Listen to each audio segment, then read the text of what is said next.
वो चलन है, पेपर करेंसी का नहीं, सॉरी, रुपए का जो चलन है वो स्टैंडर्ड के रूप में चलन है। अब इस बात को समझना, गौर से समझिएगा आप, क्योंकि ये थोड़ी सी टेक्निकल और मतलब ऐसी बात है जिसको ना कभी स्कूल में पढ़ाया गया ना किसी कॉलेज में पढ़ाया गया, तो हमारे लिए थोड़ा सा ये ऑड जैसी हो सकती है। आपने कभी वजन तो तोला ही होगा सब लोगों ने, थोड़ा थोड़ा वजन तराजू के साथ, मतलब उसके साथ नहीं जो आजकल की आती हैं वो नहीं, दोनों साइड जिसमें पलड़े होते हैं। उसमें क्या रहता है, जब हम किसी को घी देना है, मान लो फॉर एग्जाम्पल उसका डोलू ले आया अगला बंदा और उसके बर्तन में हमको घी डाल के देना है या कुछ भी तोल कर देना है, तो पहले हम डांडी करते हैं उसकी, हम हरियाणा में डांडी बोलते हैं उसको, आप पंजाबी में पता नहीं क्या बोलते हैं, उसका बराबर करते हैं, हार्ड, हाँ तड़ा वेखना जेड़ा भी तुसी कहते हो, वो सीधा करके बिल्कुल उसमें ना ऐसा होता है कि अगर जो हल्का सा भी इधर उधर हो ना, तो चाहे गेहूं का दाना डालना पड़े लेकिन बिल्कुल बराबर रखते हैं। और देने वाला बंदा जो है ना, वो देने वाला बंदा मतलब चाहे बाद में आधा चम्मच एक चम्मच की फालतू डाल दे, लेकिन शुरू में जो माप देना शुरू करता है ना, वो बिल्कुल जीरो से शुरू करता है। मतलब वो क्या कहता है कि डांडी नहीं मारनी भाई, बाद में तो फालतू देना दे दो। अच्छा, फिर कम तोलने वाले दुकानदार को मौत की सजा होती थी। उसका कारण क्या था कि अगर कोई आदमी 1 किलो में 1 ग्राम की ठगी करता है और दिन में वो अगर 1000 किलो मतलब बेच देता है, तो 1 किलो का तो मार खा जाएगा वो, सब पब्लिक का शोषण होता है उससे। यानी 1000 ग्राम का मतलब है 1000 ग्राम, 1 किलो का मतलब 1000 ग्राम, 999 ग्राम भी हो गया तो जनता के साथ ठगी हो जाएगी। अगर 1001 ग्राम हो गया तो दुकानदार का नुकसान हो जाएगा। तो जो शोषण है किसी का भी ना हो, एक्सप्लॉयटेशन किसी का भी ना हो, इसके लिए जरूरी है कि 1000 मतलब 1000। स्टैंडर्ड के साथ दुनिया में कोई भी छेड़छाड़ नहीं कर सकता। और स्टैंडर्ड इसलिए बनाया जाता है कि गड़बड़ ना हो, किसी का शोषण ना हो। मैंने किसी की हाइट नापनी है, मैं बलात से नापूं, मैं कहूं जी 15 बलात है इस फलाने चीज की हाइट या लंबाई, एक छोटा बच्चा है उसके 20 बलात बन जाएंगे, तो गड़बड़ हो जाएगी। 15 मानने के 20 मानने, दोनों सच्ची है, झूठा कोई भी नहीं है। तो फिर इस करके स्टैंडर्ड बनाया, भाई 1 मीटर बना लो, 1 मीटर अमेरिका में भी उतना ही होएगा, 1 मीटर इंडिया में भी उतना ही होएगा, चाइना में भी उतना ही, तो गड़बड़ होने के चांस ही खत्म हो गए। ऐसे ही समय का है, समय के अंदर भी यही है कि 60 सेकंड की 1 मिनट और 60 मिनट का 1 घंटा, दुनिया में जहां चले जाओगे वही मिलेगा। इसी प्रकार से रुपया पूरी दुनिया में स्टैंडर्ड था कि रुपए का मतलब यह है, रुपए का मतलब था 1 तोला चांदी, और 10 रुपयों की बनती थी 1 मोहर। मतलब आपने मतलब कुछ भी दिमाग में नहीं रखना है, हजारों सालों से जो चलता आ रहा था वो था 1 रुपया बराबर 1 तोला चांदी, और 10 रुपयों का मतलब 1 मोहर, और मोहर होती थी 1 तोला सोना। इसका मतलब 10 रुपए बराबर 1 मोहर, यानी 1 तोला सोना 10 रुपए में आता था। तो 1 रुपए में आएगा 1.1664 ग्राम सोना, 1 ग्राम सोना 1 रुपए में, यानी 1.166। समझ गए ना जी? यह स्टैंडर्ड हमारा सदियों से चलता आ रहा था। शेरशाह सूरी आता है 15वीं सदी में, उसने इस रुपए को लिखित रूप दिया पहली बार। उससे पहले रिटर्न में कहीं नहीं था, उससे पहले चलन में था, यूज करते थे। और रुपया आने से पहले जो चलन में था वो था बार्टर सिस्टम, जिसमें हम सामान को ही सामान के बदले देते थे। भाई ये चीज इतने शेर दाने के बराबर है, ये चीज इतने शेर गेहूं के चावल के बराबर है, ऐसा करके हम बार्टर में रखते थे। लेकिन बार्टर में दिक्कत क्या होती थी, किसी ने मेहनत की है 4 महीने, किसी ने मेहनत की 4 घंटे, तो वो 4 महीने की मेहनत को 4 घंटे के बराबर रख लेते थे, तो उससे शोषण होने के चांसेस रहते थे कि शोषण किसी का ना हो, इसलिए स्टैंडर्ड रख दो। और वो स्टैंडर्ड रख दिया था रुपया, और फिर वो सदियों से चलता आ रहा था। और उसको पहली बार लिखित रूप दिया शेरशाह सूरी ने। शेरशाह सूरी ने जो चल रहा था उसी को लिखित रूप दिया, कुछ भी बदला नहीं उसके अंदर, ये ध्यान रखिएगा। फिर अंग्रेज आए, अंग्रेजों ने जब बैंकिंग प्रणाली शुरू करी, क्योंकि अंग्रेज बैंकिंग इससे पहले पूरी दुनिया में चालू कर चुके थे, तो अंग्रेजों को पता था कि बैंकिंग एक ऐसा रास्ता है जिससे आप लोगों की पूंजी को लूट सकते हो बैंकिंग से। तो उन्होंने भारत में भी बैंकिंग चालू करी। अब क्योंकि भारत के जो लोग थे वो इंटेलेक्चुअल लोग थे और उनको मालूम था कि माप तोल में गड़बड़ नहीं हो सकती, स्टैंडर्ड में गड़बड़ नहीं हो सकती, तो उन्होंने स्टैंडर्ड के ऊपर लड़ाई लड़ने की जब सोची, देखी अंग्रेजों ने कि यार ये लोग मान नहीं रहे हैं, तो उन्होंने जो शेरशाह सूरी ने स्टैंडर्ड बनाया था वो एज इट इज स्टैंडर्ड रख लिया अपने नियम में। जो 1835 की बात कर रहा हूं, आरबीआई 1935 में, 1934 में आया, ये मैं 1835 की बात बता रहा हूं। जब बैंकिंग आती है, अंग्रेजों की बैंकिंग चालू होती है, रानी का रुपया चलता है, रुपए का वजन वही है, सिक्के का वजन वही है, फर्क सिर्फ क्या है कि उसके ऊपर फोटो किसकी है, बस वो विक्टोरिया का सिक्का माना जाता है, लेकिन वजन भी उतना ही है, शुद्धता भी 100% है। अब जब ये होता है तो आपको जान के हैरानी होती है, पहली बार उन्होंने, अच्छा उसके बाद उन्होंने क्या किया, पेपर करेंसी छापनी स्टार्ट करी। करेंसी क्या थी बेसिकली? करेंसी एक रसीद थी, मतलब उसको हुंडी भी बोलते हैं कुछ लोग उसको रसीद बोलते थे। और वो खादी ग्रामोद्योग भी अपनी बनाता था, 5 रुपए की हुंडी, 5 रुपए की रसीद। और वो रसीद जो है वो उस रुपए में ही चलती थी, मतलब चांदी और सोने में। ये ध्यान रखिए, हाँ वो गारंटी थी। वो गारंटी क्या थी कि ये रसीद जिसके पास भी है वो जाए और उतना ही सोना या चांदी अपना ले ले। उसमें सोने और चांदी में कोई फर्क था नहीं, क्योंकि सोने और चांदी की जो कीमत का अनुपात है वो 1:10 है। अभी तो उसी टाइम की बात कर रहा हूं मैं, वहीं की बात कर रहा हूं, उसी टाइम पे। अभी हम वहीं से चलेंगे तो यहां तक आएंगे। अब उसमें देखिएगा कि लूट कैसे होती है, इसको समझिएगा। तो जिस वक्त 1882 का पेपर करेंसी एक्ट आया है, उससे पहले की बात बता रहा हूं मैं। 1 रुपए का नोट, 20 रुपए का नोट, 10 रुपए का नोट, कितने ही रुपए का नोट है, उस नोट के बदले में आपका सोना या चांदी दोनों रखे हैं। अब फर्क क्या है? आपने लेने हैं 7 रुपए तो आपको सोना नहीं मिलेगा, 7 सिक्के मिलेंगे चांदी के। आपने लेने हैं 11 रुपए तो आप एक मोहर ले लो सोने की और एक सिक्का ले लो, या फिर 11 सिक्के ले लो।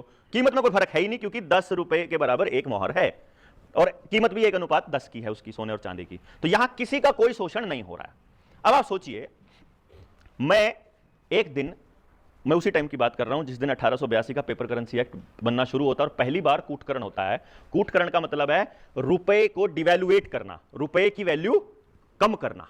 ये पहली बार होता है 1882 में। उसमें क्या होता है, जैसे मेरे पास 150 रुपए रखे हुए हैं, ध्यान रखिएगा इस टाइम पर रुपए का मतलब चांदी का रुपया है। और एक बात ये ध्यान रखिए, मुझे एक सवाल का जवाब दिए बताइए, मैं बट्टा तोलने वाला हूं, मतलब मुझे घी तोलना है। सोने वाला जो किलो का बट्टा है वो ज्यादा अच्छा तोलेगा, या लोहे वाला, या लकड़ी वाला, या पत्थर वाला? मतलब बट्टा हमारा सोने का हो, चांदी का हो, लकड़ी का हो, या खाली रेत हो, 1 किलो मतलब 1 किलो, चाहे वो कुछ भी हो। किस चीज का है इससे फर्क नहीं पड़ता है। इसलिए आपने ये नहीं याद रखना है कि वो रुपया चांदी का है कि सोने का है। समझ गए ना? रुपया है और रुपया स्टैंडर्ड है, उसकी वैल्यू को कम नहीं किया जा सकता। लेकिन उस दिन क्या होता है, एक मोहर के बराबर कितने रुपए हैं? 10। मैं घरवाली से बात कर रहा हूं कि भगवान घर में 150 रुपए रखे हुए हैं और कल जाके मैं इसकी मोहर ले आता हूं, कल जाके मैं इसका सोना ले आता हूं, तो कितनी मोहर आएंगी? 15 मोहर। उसी दिन ऐसे संसद लगी हुई है और उस संसद में निर्णय होता है, अंग्रेज निर्णय लेते हैं कि भाई हम लोग एक स्टैंडर्ड बदलते हैं क्योंकि चलन में थोड़ा दिक्कत आ रही है, तो एक काम करते हैं, एक मोहर 15 रुपए की कर देते हैं। एक मोहर 15 रुपए की कर दी और कानून बना दिया कि एक मोहर 15 रुपए की। तो मेरे घर में 150 रुपए में जब 15 तोले सोना मिल रहा था, वो कानून बनते ही जब मैं अगले दिन बैग उठा के 150 रुपए लेके बैंक में जाता हूं, या सुनार के पास जाता हूं, या किसी के पास भी जाता हूं, तो मुझे कितनी मोहर मिलेंगी? 10। मेरा 5 तोले सोना गायब हो गया अचानक से ही, है ना? 1/3 सोना गायब पूरे भारत का। समझ गए बात आप? क्योंकि रुपया उतना ही पड़ा हुआ लोगों के पास। वो कागज करेंसी, पेपर करेंसी है ना, पेपर करेंसी में रुपया उतना ही पड़ा है, लेकिन उसकी जो वैल्यू है वो सीधा सीधा 1/3 मार दी डाउन, तो अपना देश सीधा 3 गुना गरीब हो जाता है एक ही रात में। नहीं समझे बात आप? और वो लेके गायब उतने रुपए का। अब ये उन्होंने छाप दिया और उस दिन के बाद से, ये ध्यान रखना, बिल्कुल लिखित में है पेपर करेंसी एक्ट 1882। अरे जो बात बोल रहा हूं हर चीज का दस्तावेज अपने पास अवेलेबल है, इसलिए ऑन रिकॉर्ड बोल रहा हूं, सारी दुनिया के सामने बोल रहे हैं, खड़े होकर बोल रहे हैं कि गलत साबित करो। बैंकों से सवाल पूछ लिए, आरबीआई से सवाल पूछ लिए, सब पूछ लिए। ठीक है, अब इसको समझिएगा एक दूसरे एंगल से, इसको समझिए सुनार के एंगल से। अब यहीं पर इसी दौरान जब मैं ये बात कह रहा हूं 1882 में ही, इसको जरा बताइएगा 1 रुपया कितने का हुआ? अगर 15 रुपए 1 तोला सोना है, 1 तोला सोना 15 रुपए का हो गया ना। अब 1 तोले में कितना वजन होता है? 11 ना 10 ग्राम, तो 10 ग्राम ही होता है। 1 तोले में होता है जी 11.664 ग्राम सोना, यानी 11 ग्राम 664 मिलीग्राम, इतना सोना होता है 15 रुपए में। जब इसको 11,664 को 15 से भाग दोगे तो निकल के आएगा, 1 रुपए की कीमत निकल के आएगी 777 मिलीग्राम सोना। ठीक है, ये पेपर करेंसी एक्ट 1882 बनता है। अभी इसको पूरी कहानी को बहुत गौर से सुनिएगा, क्लैरिटी आएगी कि लूट कैसे होती। पहली लूट समझ में आ गई ठक से। जिस दिन यह लूट होती है कि 10 रुपए की बजाय 15 रुपए की मोहर होगी, उसी दिन सोने की कीमत 3 गुना बढ़ा दी जाती है। ठीक है, तो सोने और चांदी में डिफरेंस आना स्टार्ट हो गया। तो सोने के सिक्के को जब हम देखते हैं पेपर करेंसी एक्ट 1906 में, तो वो सिक्का मिलता है चांदी का, और उधर से जब हम पेपर करेंसी एक्ट की बात करते हैं तो वहां स्टैंडर्ड है सोना।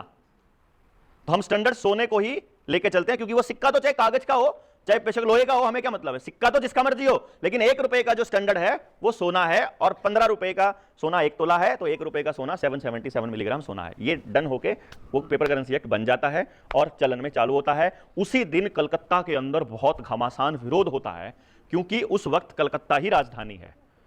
दिल्ली राजधानी बाद में 1908 में बनती है, उससे पहले कलकत्ता ही राजधानी थी। तो कलकत्ता में बहुत विरोध हुआ, जिसमें लाठीचार्ज होकर के बुरी तरह से मार पीट करके आंदोलनकारियों को घर भेज दिया गया, और मीडिया में कोई खबर नहीं छपी। तो दुनिया में, क्योंकि कलकत्ता में ही बना था, अधिनियम ही कलकत्ता में बना था, इसलिए दुनिया के, भारत के किसी और कोने पर यह खबर नहीं गई। संचार के साधन तो थे नहीं हमारे पास, तो हमारे पास खबर नहीं गई, तो हम लोगों को मालूम नहीं पड़ा कि अब आपका जो रुपया है उसकी वैल्यू क्या है। और हमें जो चीज़ जितने रुपए की आती थी, सोने में देखें तो वो उतना ही वैल्यू रहती है, लेकिन जब रुपए में देखें तो वो 1/3 कम हो गया, यानी 1/3 रुपया ज़्यादा लगाना पड़ता है अब हमारे को। समझ गए ना? यानी अब वो महंगाई उसको बोलेंगे ना, कि अब हमारे रुपए की क्रय शक्ति, खरीदने की पावर, परचेजिंग पावर कम हो गई है, तो इसलिए अब हम ज़्यादा रुपया चाहिएगा उतना ही सामान खरीदने के लिए, यानी सोना ही खरीद लो समझो, तो अब ज़्यादा रुपया चाहिए सीधा। अब उसी टाइम पर सुनार को रुपए बनाने का पूरा अधिकार होता था। अगर आपको ध्यान हो, हर गांव में एक सुनार होता था लगभग, और सोने और चांदी के सिक्के उसके पास रखे होते थे। वो बना सकता था बशर्ते कि उसके सोने और चांदी के सिक्के में कोई मिलावट ना हो। 100% शुद्ध चांदी और 100% शुद्ध सोने का सिक्का वो बना सकता था। उसी टाइम पर पेपर करेंसी बनती है, उसी टाइम पर सुनार प्रॉमिसरी नोट देना शुरू करता है। प्रोमिसरी नोट, जिसमें वो प्रॉमिस करता है, मान लीजिए मैं आज लुधियाना में हूं, मुझे चंडीगढ़ कुछ सामान खरीदने जाना है, तो मेरे पास 2 ऑप्शन है, या तो मैं 5000 रुपये लेकर के जाऊं झोले में डालकर, क्योंकि उस टाइम पर सिक्के हैं, रुपए का मतलब तो सिक्का है, कॉइन है, तो 5000 रुपये मैं झोले में डाल के ले जाऊं, या फिर सोने की मोहर डाल के ले जाऊं। या एक दूसरा ऑप्शन है कि मुझे सुनार कह रहा है कि तू यहां से प्रोमिसरी नोट ले जा और जाके चंडीगढ़ में वो प्रोमिसरी नोट दे देना, तो क्या होगा, वहां जाकर के तेरे को उसके बराबर का सोना मिल जाएगा, तो जाके ले लेना और अपना काम चलाना। तो मैं प्रोमिसरी नोट लेके चला जाता हूं। बाद में धीरे धीरे क्या होता है कि प्रोमिसरी नोट में दुकान पे जाने की बजाय, मैं बैठा था शेखो साहब के पास बैठा था, इधर रतन के पास बैठा था, भाई ऐसे ऐसे करके मैंने सामान लाना है, पहले मैं सुनार के पास जाके सोना लाऊंगा, फिर मैं सामान लाऊंगा। तो फिर इन्होंने सलाह दी, सियाने लोग थे, इन्होंने कहा भाई एक काम करना, पागल है क्या, पहले सोना लेने जाएगा फिर सामान, दुकानदार को दे दे, वो उस पर कौन सा तेरा नाम लिखा होगा, उस पर तो लिखा हुआ है जिसके पास भी ये पर्ची है, मैं धारक को 100 रुपए अदा करने का वचन देता हूं, मैं धारक को 50 रुपए अदा करने का वचन देता हूं। ये प्रॉमिस तो उसने धारक को कर रखा है, देवेंद्र को थोड़ी कर रखा है। तो पर्ची किसी के भी पास हो, उसी को 100 रुपए मिल जाने हैं वहां से। समझ गए ना? समझे? तो फिर मैं क्या करता हूं, मैं कहता हूं यार आइडिया तो बढ़िया है, पता नहीं चलेगा कि नहीं चलेगा, दुकानदार तो जो है वो सोना में ही ट्रेड करता है। मैं जाके अपनी पर्ची दुकानदार को दे दी, दुकानदार एक बार हिचकता है, फिर कहता है चल देख लेंगे भाई। मैं कहा जी देखो अपना भाईचारा है, जबान है, नहीं चलेगी पर्ची, ये नहीं देगा तेरे को कोई तो मेरे से मांग लेना, दोबारा दे दूंगा, ला करके मैं दे दूंगा। वो दुकानदार ने देखा, दुकानदार को भी सोना मिल गया उसके बदले में, तो सबको सोना मिल रहा है पर्ची के बदले। तो फिर उसके बाद चलन में पर्चियां ही आने लग गई। अब वो पर्ची को ही हम रुपया मानने लग गए, क्योंकि उस पर्ची पे रुपया देने का वादा लिखा हुआ है कि जिसके पास भी ये पर्ची है मैं उतने रुपए देने का वादा करता हूं। जैसे आप सरदार जी, आप देखो आपकी उम्र होनी 60-65 के आसपास, हाँ जी 60 साल है जी।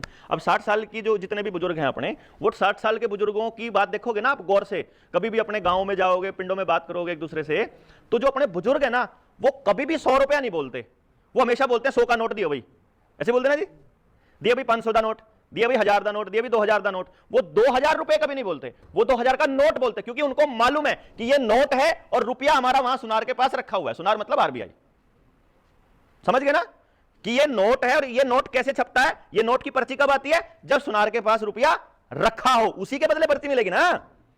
ये पर्ची, ये प्रोमिसरी नोट है कि इसके बदले इतने रुपए का भुगतान बैंक करेगा। यहां पर सुनार बैंक है, जो हमारे केस में आज के टाइम पर, लेकिन उस टाइम पर सुनार भी दे देता था ये पर्ची और बैंक भी दे देता था। तो 1934 में जितने भी बैंक थे ना, वो सारे प्राइवेट थे। अगर आपको नहीं मालूम हो, बैंक सरकारी नहीं थे। बैंक सरकारी बने जब इंदिरा गांधी ने उनको नेशनलाइज किया। और इंदिरा गांधी की हत्या इसीलिए हुई थी कि सारा सिस्टम जो उन्होंने इतने 100 सालों में बनाया था ना, एक झटके में उसने देश का कर दिया। वो समझे ना बात? यहां एक बात समझिएगा कि जिसने भी गांव को पावर देने की कोशिश की है, जिसने भी रुपया समझाने की कोशिश की है, उसका हश्र वही हुआ जो सुभाष चंद्र बोस का हुआ, जो हिटलर का हुआ, जो सद्दाम हुसैन का हुआ, जो गद्दाफी का हुआ, जो अभी परवेज मुशर्रफ का हुआ, जो आजकल इमरान खान के साथ हो रहा है, जो राजीव गांधी का हुआ 73rd, 71st और 72nd अमेंडमेंट के लिए, 71, 72 और 73वीं अमेंडमेंट जो की थी, उसके लिए राजीव गांधी की हत्या हुई थी। लोगों को लगता है आतंकी लोगों ने किया, ऐसा नहीं था, ठीक है ना। लेकिन ये लोग इस्तेमाल करते हैं कि जब राजीव गांधी की हत्या के चक्कर में लिट्टे को फंसा लो और इंदिरा गांधी की हत्या में सिखों को फंसा लो। अब्राहम लिंकन का भी हुआ था, जॉन एफ कैनेडी का भी हुआ था, और इसी मुद्दे पर बोलने वाले लाल बहादुर शास्त्री का भी यही हुआ था, और राजीव दीक्षित का भी यही हुआ था, नेपोलियन बोनापार्ट का भी यही। यानी जिसने भी इस रुपए के साथ छेड़खानी करने की कोशिश की है, ये रुपया पूरी दुनिया में एक ही परिवार संभालता है, उस परिवार का नाम है रॉथस्चिल्ड परिवार। रंजीत सिंह का भी है भाई, रंजीत सिंह जी का नहीं पता, ठीक है, समझ आई बात? अब आप सोचिए, जितना पैसा सुनार के पास रखा है उतने की ही पर्ची रिलीज होती है, और वो पता है सबको कि उसके बदले का सोना सुनार के पास रखा हुआ है। अब अचानक से आती है शादी एक घर में सुनार के, और वो कहती है घरवाली कि मेरा ये सोना रखो और मुझे पर्ची दो, और सुनार बोलता है कि तू पागल है भगवान, अपनी पर्ची चलती है यार, लोग अपनी पर्ची को ही सोना मानते हैं, तू घबराती क्यों है? तू बता तो कितना चाहिए तेरे को? भाई बेटी की शादी में कितना दे सकते हैं? तू जितना देना चाहती है बता तो, क्या देना चाहती है? कि मेरे को तो 1 लाख देना है। वो तो फिर कोई चक्कर नहीं, 1 लाख की पर्ची ले जा, 1000 की पर्ची, 500 की पर्ची, 10 की पर्ची, 20 की पर्ची सुनारी को पकड़ा दी। अब सुनारी जाती है बाजार में जाके बोलती है जी लो साइकिल दो, साइकिल के बदले पर्ची दे दी। अब दुकानदार क्या सोच रहा है, इसके बदले सोना रखा है, कोई चक्कर नहीं, जब मर्जी ले लेंगे। अभी तो ऐसे ही सोचते हो, 100 का नोट है, 100 रुपए रखे हैं, जब मर्जी ले लेंगे। अब ये बात हमारे बुजुर्गों को पता थी, हमारे बुजुर्गों को यह मालूम था, वो उनको ने आपको बताया था, वो आपसे जिक्र करते थे। जब भी इस नोट का जिक्र होता था वो कहते थे कि सरकार उतने ही नोट छाप सकती है जितना सोना उनके पास रखा हो। वो कितना रखा अमाउंट नहीं पता थी, बस उनको यह जरूर पता था कि इस नोट के बदले का सोना वहां रखा है, और इस पे लिखा भी है कि मैं धारक को इतना रुपया देने का वादा करता हूं। तो अब क्या होता है कि वो पर्चियां जो सुनारी लेकर के आई, आप सोचो, वो चाहे अनाज की बोरी लेके आई हो, वो चाहे साइकिल लेकर आई, घोड़ा गाड़ी लेके आई, घोड़ा खरीद के लाई, गाय खरीद के लाई, या घर खरीद लिया, या मकान खरीद लिया, वो सोने के बदले खरीदा या कागज के टुकड़े के बदले? कागज के टुकड़े के बदले असली प्रॉपर्टी हमारी ले ली उसने, उसके बदले में सोना वहां नहीं है। लेकिन अगर वो दुकानदार अपना पैसा लेने जाता है, वो पर्ची लेके सुनार के पास जाता, सुनार के पास तो लाखों लोगों का सोना रखा हुआ है वहां, उसमें से पकड़ा देगा, उसको असली मानने लग जाएगा। नहीं समझे? वो पर्ची असलियत में नकली है, हम मान रहे उसको असली है। उसके बदले का सोना लेने जाएंगे तो थोड़े लोगों को सोना मिल भी जाएगा, लेकिन अगर सारी मार्केट लेने चली जाएगी तो नहीं दे पाएगा सुनार, फिर उसको भागना पड़ेगा, है ना। 10 घर लेने चले जाएंगे, 100 घर लेने चले जाएंगे तो सारा सोना ला सकता है।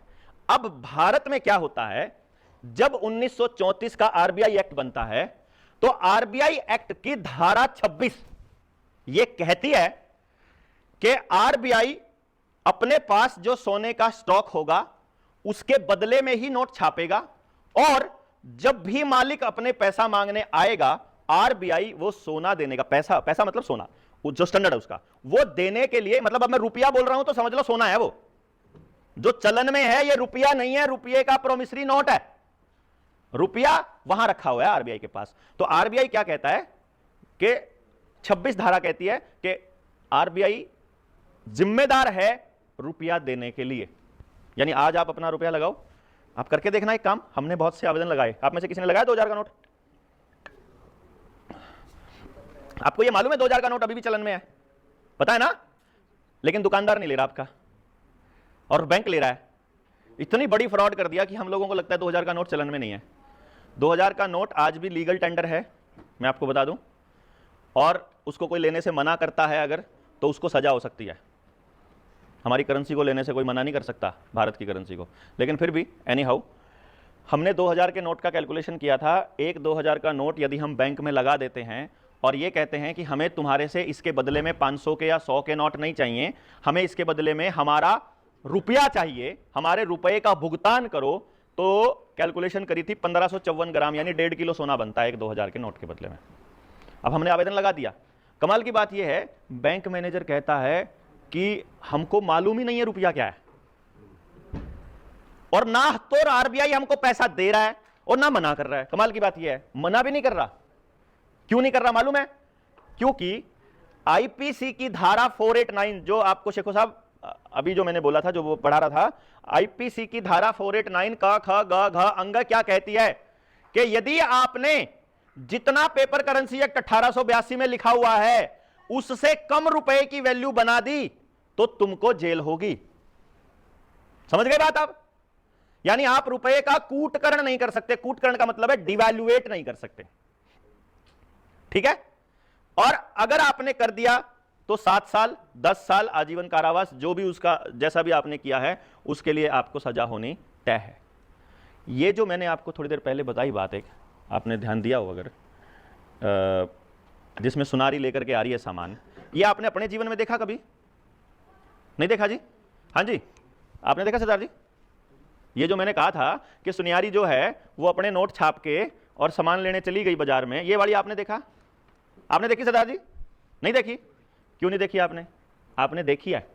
आपने 1998 के दौर में जब 97, 98, 90 में एलपीजी आया, लिबरलाइजेशन, प्राइवेटाइजेशन और ग्लोबलाइजेशन आया, जिस वक्त मंदी आई थी 2008 में, उससे 10 साल पहले, तो आपने एक चीज नोटिस नहीं करी कि दिल्ली से बड़े बड़े लाले गाड़ियों में, उनमें अटैचियों में नोट भर के लाते थे और बोलते थे जमीन का रेट बोलो क्या है, और अपना रेट होता था, ये 2004-5 में भी ऐसा होता था, अपना रेट जमीन का 2-2 लाख रुपया, 1-1 लाख रुपया जमीन का किला था, और वो गांव के आदमी को पकड़ के क्या बोलते थे, तू 4 लाख में दे, तू 5 लाख में दिलवा, क्योंकि वो पर्चियां बना के ले आए। आप दोनों पर्चियों को असली रुपया मान रहे हैं ना? नहीं समझे? वो नकली नोटों के बदले आपकी असली पूंजी ले रहे हैं। जमीन का रेट 25 लाख कर दो, आप 50 लाख कर दो, पिंड का आदमी थोड़ी खरीद सकता है 50 लाख का किला, लेकिन आपके खाते में ट्रांसफर तो करने में 2 मिनट लगते हैं। बैंक को कितना मिनट लगता है ट्रांसफर करने में? टक ला हो गया जी। आप जाओ पैसा लेने बैंक में, बैंक के पास 5 लाख के नोट भी नहीं है, बैंक बोलेगा जी कल आना, दोपहर बाद आना, कैश नहीं है जी, कैश को जमा कराएगा तो मिलेगा, बैंक के पास कैश नहीं है, तो तुम डिजिट कैसे ट्रांसफर कर रहे हो? तुम्हारे पास कैश नहीं है। कैश छोड़ो, अपना रुपया मांगने चले जाओ, 2000 के बदले के सोना नहीं देने को तैयार अपने को। कारण क्या मालूम है? आप खेल समझना पूरा, आपको पता चले नोट कितने छप सकते हैं, जितना सोना है, उससे बाहर अगर नोट छपे हैं तो वो नकली हैं। सोना कितना पड़ा है भारत के पास मालूम है? 796 टन सोना है सिर्फ, हम इसको 800 टन बोलते हैं। आरबीआई की वेबसाइट पे जाओगे, लाइबिलिटीज और एसेट में जाके सर्च करोगे, कितने टन सोना है? 800 टन। कीमत कितनी बनती है मालूम है? इसके हिसाब से कीमत बनती है इसकी 4.8 लाख टन, सॉरी 4.8 लाख करोड़। कितनी? लगभग 5 लाख करोड़। कितनी मानेंगे? लगभग 5 लाख करोड़ का सोना सरकार के पास है। तो कितने नोट होने चाहिए? 5 लाख करोड़ का ही नोट हमारे पास होना चाहिए। लेकिन नोट कितने मालूम है? 34 लाख करोड़ के नोट हैं इस टाइम भारत में चलन में। कितने जी? इसका मतलब लगभग 29 लाख करोड़ के नोट नकली हैं। हम जब अपना आवेदन लगाते हैं, हम बैंक से इतना ही पूछते हैं कि भाई जो तुमने हमको पैसा दे रखा है वो असली है कि नकली है, पहले ये बताओ। देखो भाई, अगर बैंक ने हमको नकली नोट नहीं दिया तो बैंक को सिर्फ इतना ही तो लिखना है ना कि मैंने तुमको नकली नोट नहीं दिया, मैंने असली नोट दिया हुआ है। भाई एक सिंपल सी बात है ना, इसमें कोई दिमाग लगाने की जरूरत नहीं, इसमें कोई कैलकुलेशन करने की जरूरत नहीं। मैं बैंक से यह पूछ रहा हूं कि आपने मुझे असली नोट दिया है कि नकली नोट दिया है। अगर आपने नकली नोट दिया है तो तुम्हारे खिलाफ एफआईआर होनी चाहिए, क्योंकि वो हमारी आईपीसी की 489 धारा कहती है। और अगर असली दिया है तो मेरे असली के बराबर तो इतना सोना आता है, और तुम्हारे वाले नोट के बराबर में तो सोना 60,000 का 1 तोला आता है, बल्कि 10 ग्राम। नहीं समझे? तुम्हारे वाले जो ये नोट हैं इसमें तो इतना सोना आता है, और मेरा जो असली भारत का रुपया कानूनन है उसमें यह आता है। तो इसलिए तुम्हारा जो 5 लाख रुपए का लोन है ना, इस 5 लाख में जितना सोना आता है उतना ही मेरा 106 रुपए में आता है। और मैं पता होते हुए तुमसे नकली नोट में कारोबार नहीं करूंगा, क्योंकि मैं एक लॉ अबाइडिंग सिटीजन हूं। कानून के हिसाब से चलूंगा ना मैं, तुम्हारा घर का नियम थोड़ी चलेगा। मेरे जो कानून में लिखा हुआ बता दो, क्या तुमको पैसा डिवैल्यूएट करने का अधिकार किसने दिया? अब जैसे मान लो 4 आदमी, मैं आपको बताता हूं हमने जी क्या क्या ट्राई करके देख लिया। हमने गाड़ी लेके देख ली, लगभग 50-60 गाड़ियां हमारे पास हो गई हैं अपने पूरे जनता सरकार मोर्चा के लोगों के पास। बैंक वालों को हमने सेकंड हैंड गाड़ियां भी लेके देखी, नई गाड़ी लेके भी देखी, आज तक हमारे किसी साथी ने एक इंस्टॉलमेंट पे नहीं करी है। हम आवेदन लगाते हैं, हम पूरा पैसा देंगे, लेकिन पहले हमको ये बताओ हमको जो रुपया दिया वो नकली दिया कि असली दिया, बस। और अगर हमसे पैसा चाहते हो तो हम अपना लीगल मनी देंगे आपको। लीगल मनी लेने में आपको क्या दिक्कत है, क्या तकलीफ है जी बताओ। और यकीन मानिए आज तक एक भी आवेदन में बैंक ने हमसे ये नहीं कहा कि तुम लीगल मनी ही दे रहे हैं हम आपको, बल्कि एक 6 करोड़ का लोन था हमारा साथी का। उस 6 करोड़ के लोन में हमने क्या किया कि जोनल मैनेजर बुला लिए, जोनल हेड बुला लिए 4-6, एक जनरल मैनेजर आ गया, फिर ब्रांच मैनेजर आ गए। वो हमसे बात पूछ रहे हैं कि बात क्या है, तुमने देना बंद क्यों किया। हमने चिट्ठी डाल के बंद किया देना, क्योंकि हम ट्रायल कर रहे थे कि छोटे लोन में शायद बैंक इसलिए नहीं पूछ रहे हैं कि चल थोड़ा लोन है छोड़ो यार क्यों फालतू पढ़ो। हम जब मोटे लोन में जाते हैं 6 करोड़ के लोन में, तो वहां हमने जब डाला तो वो बोलते हैं जी आप एक काम करो ना, आपकी बातें देखो हमारी समझ में नहीं आती। बैंक मैनेजर बोल रहा है, जोनल मैनेजर, वो बोलता है आपकी बातें हमारी समझ में नहीं आती, आप एक काम करो ना, जो आप कह रहे हो हमने आपसे नकली नोट दिए। मैंने कहा हाँ। बोलते आप एक काम करो, जो नोट हमने दिए ना आपको वही दे दो हमको, भाई जो हमने दिया वही दे दो, आप असली मत दो। मैंने कहा एक काम करो जी मैनेजर साहब, बस यही बात लिख के दे दो कि हमने जो नोट दिए वही दे दो। कमाल की बात क्या है कि आप केवल डिजिट ट्रांसफर कर रहे हो, नहीं समझ आई। आप केवल हमको कागज का टुकड़ा पकड़ा रहे हो और बदले में हमारी प्रॉपर्टी को गिरवी रख रहे हो, असली प्रॉपर्टी। मतलब आपने हमको केवल डिजिट ट्रांसफर किया और हम पूरा दिन मेहनत करते रहते हैं और तुम्हारे को भरते रहते हैं और तुम्हारा भरता नहीं। एक बार कैलकुलेट करके देखो, आपके आसपास जो जिसने भी लोन ले रखे हैं ना, किसी भी किसान ने लोन ले रखा है, चेक, किसी ने हाउस लोन ले रखा है, चेक करो 20 लाख का लोन दिया था जी, 5 साल भरते हुए हो गए, अभी भी 24 लाख देने हैं। और उतने के उतने खड़े हैं, मतलब ज्यादा हो जाते हैं उल्टा। ब्याज भी नहीं उतार पा रहे भाई साहब, कैसे नहीं उतार पा रहे, ऐसा क्या कैलकुलेशन है। उसका रीजन है कि आपके रुपए की परचेजिंग वैल्यू, जो जो ये नोट छाप रहे हैं आपकी रुपए की परचेजिंग वैल्यू घट रही है। तो आप कितना ही मेहनत कर लो, ये उधर छापते जाएंगे, आप पैसे बर्बाद होते जाओगे, आपके पास कोई रास्ता है ही नहीं बर्बादी के अलावा। क्या आपको मालूम है नोटबंदी कब हुई थी? 8 नवंबर 2016 को आरबीआई ने एक बयान दिया था। उस दिन उसने कहा था हमारे देश में 16 लाख करोड़ रुपए की पेपर करेंसी है, जिसमें से 14 लाख करोड़ रुपए 500 और 1000 रुपए की शक्ल में है, यही कहा था। और मोदी जी ने बयान दिया था कि जो कांग्रेस 70 साल में नहीं कर पाई हम 5 साल में कर देंगे। और उसने किया कि 70 साल में पुरानी सारी सरकारों ने रुपए छापे 16 लाख करोड़ और आज चलन में है 34 लाख करोड़, यानी 5 साल में 18 लाख करोड़ रुपए की नकली करेंसी छाप चुका है वो। और छाप छाप के अडानी को, अंबानी को, बड़े बड़े उद्योगपतियों को, सारी ई बीज कंपनियों को, ई कॉमर्स कंपनियों को, अपने लोकल दुकानदार बर्बाद करने के लिए वो नकली पर्चियां बांट रहा है। ताकि आपने नया दुकान शुरू किया था, तो आपने नया वेंचर शुरू किया था, आपने 20 दुकानों की चेन बना ली थी, तो अडानी आएगा, बोल कितना पैसा चाहिए तेरे को इसके बदले में, बोल कितना चाहिए तेरे को इस जमीन का, तो एक बार मुंह तो खोलो कितना चाहिए, क्योंकि अगले छापने की मशीन खोल के बैठे हैं, बिना नियम के रुपए छाप के बैठेंगे। छापते रहो, छापते रहो। हमसे टैक्स किस चीज का चाहिए अगर बिना नियम छाप रहे हो तो? नहीं समझे क्या भाई? अगर तुम छाप सकते हो तो हमसे टैक्स क्यों मांग रहे हो, हमसे रिटर्न क्यों मांगते हो? हमारे को घर लेने के लिए हमको तुमने ट्रांसफर किया, उतने छाप के रख लो अपने पास। क्यों जी, नहीं आ रही थी समझ बात? आपकी जमीनों की कीमत बढ़ क्यों रही है? पैदावार तो खराब हो रही है, उल्टा पेस्टिसाइड डाल करके, आपने केमिकल डाल के आपने जमीन तो उल्टी खराब कर रखी है, जमीन का पानी तो आपका खराब हो रहा है, फिर कीमत कैसे बढ़ रही है उसकी? असलियत में आपकी जो रुपए की परचेजिंग वैल्यू है वो घट रही है, क्योंकि वो नोट छापते जा रहे हैं और ये बात हमको नहीं मालूम है। अच्छा, 3 आंकड़े आपको मालूम पड़ गए। सोना कितना रखा है? 800 टन। कितने रुपए का? 4.8 लाख करोड़ का, यानी 5 लाख करोड़ का। नकली नोट कितने हो गए? लगभग 29 लाख करोड़। अच्छा, एक बात और बताओ जी, मैंने 100 करोड़ रुपया छाप दिया, गौर समझना, 100 करोड़ रुपया छाप दिया और जितने आप लोग बैठे हुए हो इन सब में बांट दिया। यहां से शुरू करते हैं कहानी को। 100 करोड़ मैंने खाते में लिखना है, 100 करोड़ आपको दे दिया, तो मेरी कॉपी में कितना लिखा हुआ है? 100 करोड़। बोल के बताइए, कॉपी में कितना लिखा है? आपके पास कितना है? मैंने बोला मैं 10% का ब्याज लूंगा साल के बाद में। अब साल खत्म होता है तो मैं आपसे कितना लेनदार हूं? 110 करोड़। कॉपी में कितना लिखूंगा? कॉपी में कितना लिखूंगा? आपके पास कितना है? 10 करोड़ आ सकता है क्या मेरे पास? जब वो है ही नहीं कहीं पर तो मेरे पास आएगा कैसे वो?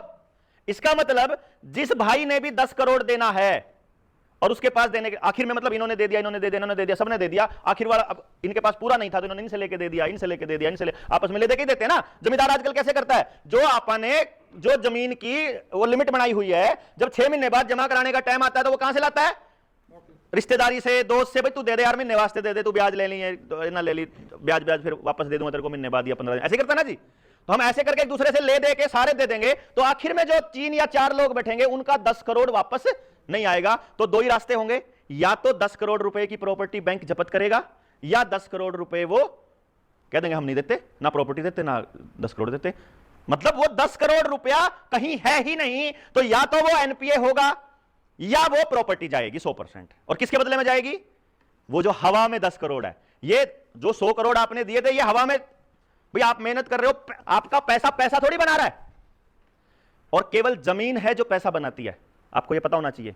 और उनको जमीन चाहिए हर हाल में, समझ गए ना? जैसे फैक्ट्री है, फैक्ट्री पैसा नहीं बनाती है, फैक्ट्री लोहे को दूसरा रूप देती है, लोहा नहीं बनाती। लोहा बनाने का काम जमीन से ही होता है, जमीन से ही निकलेगा लोहे का अभ्रक, उसी को साफ करके लोहा बनेगा, जमीन से ही निकलेगा दाना। किसान है जो एक दाना डालता है उससे 40 दाने पैदा कर सकता है, 400 दाने पैदा कर सकता है, बाजरा है तो 4000 भी कर सकता है, समझे ना जी? एक दाने का 1000 दाना सिर्फ किसान बना सकता है, वो सिर्फ जमीन से हो सकता है। जितनी धातु निकलती है जमीन से निकलती है, पानी निकलता है जमीन से निकलता है। यानी जो असली संपदा है, जो असली मेहनत है, असली जो पूंजी है, वो केवल जमीन से निकलती है। कोई फैक्ट्री, कोई दुकान, कोई ऑफिस, कोई कॉर्पोरेट सेक्टर, कोई कुछ भी पैदा नहीं कर सकता किसान के अलावा। इसीलिए किसान जब फसल उगाता है, उसकी फसल की कीमत जितनी होती है उतना ही सोना सरकार को रखना होता है और उसके बराबर के नोट छापकर किसान को देना होता है। यह रुपए का जीडीपी का सर्कल है जो घूमना स्टार्ट होता है वहां से, नई फसल के टाइम पर, समझ गए ना जी? उतना ही नोट छाप सकता है। और अगर उसने सोना नहीं रखा है तो वो जितना किसान को देना है उससे 5 गुना कर देगा, छाप लेगा।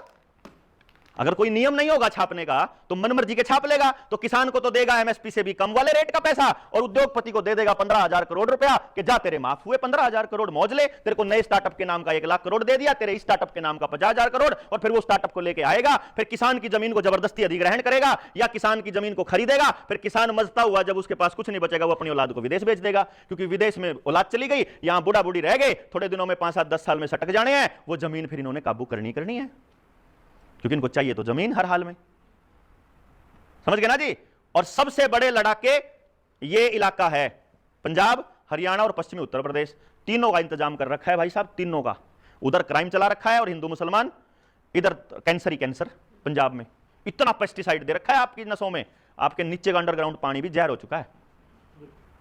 मतलब आपको ऐसा लगता है जैसे खेती करके कोई पाप कर रहे हो आप।